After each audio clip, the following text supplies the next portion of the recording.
I now give the floor to the distinguished representative of Timor-Leste.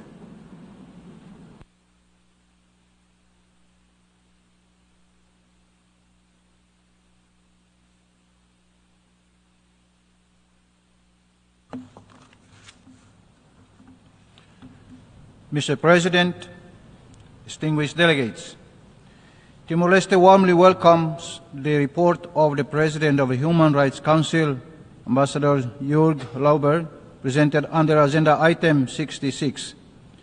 We commend the Council's tireless efforts during its 60th session to uphold the advancing universal human rights, including its focus on the right of indigenous people to data and participation in decision-making.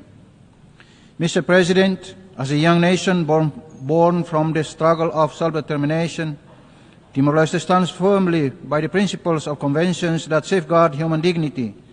Our own history has taught us that human rights are not an aspiration, but a lifeline, the foundation for peace, justice, and development. Today, the world faces an interlocking crisis, a global liquidity crunch, widening inequalities, and mounting humanitarian needs.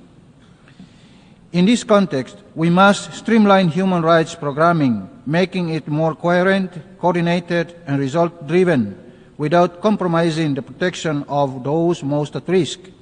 Efficiency must never come at the expense of principle.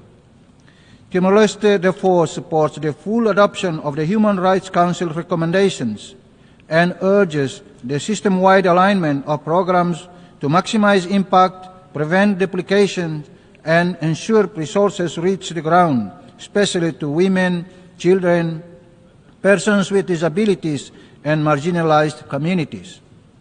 Mr. President, we are deeply alarmed by the ongoing violations of international humanitarian and human rights law worldwide. In Middle East, indiscriminate attacks, blockades, and collective punishment of civilians constitute grave breaches of international law. In Ukraine, aggression, deportations, and the destruction of cultural identity must end. In the Sahel and Horn of Africa, atrocities, mass displacement, and famine are eroding entire societies. In Afghanistan, the systematic exclusion of women and girls from education and public life is an affront to our shared humanity. In parts of the Caribbean and Latin America, economic blockades have caused unnecessary suffering and hindered sovereign development.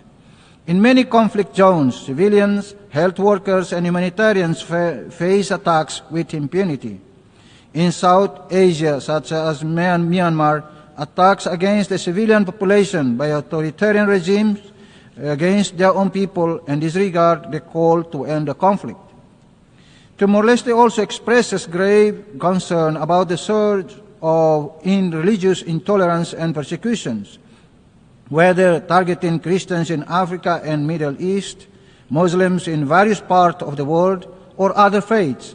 Freedom of religion and belief must be upheld universally.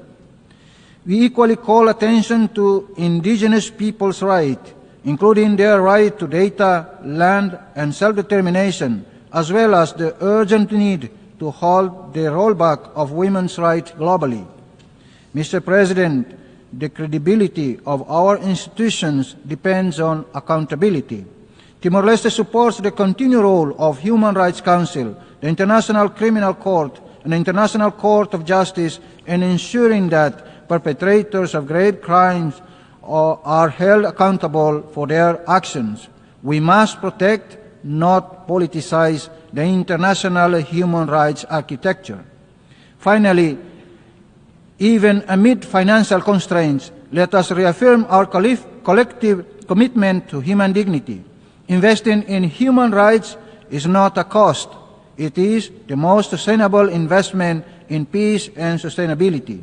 Once again, we welcome the report of the Human Rights Council and encourage others to work together to build a world where justice and compassion prevail over indifference and impunity. I thank you. I thank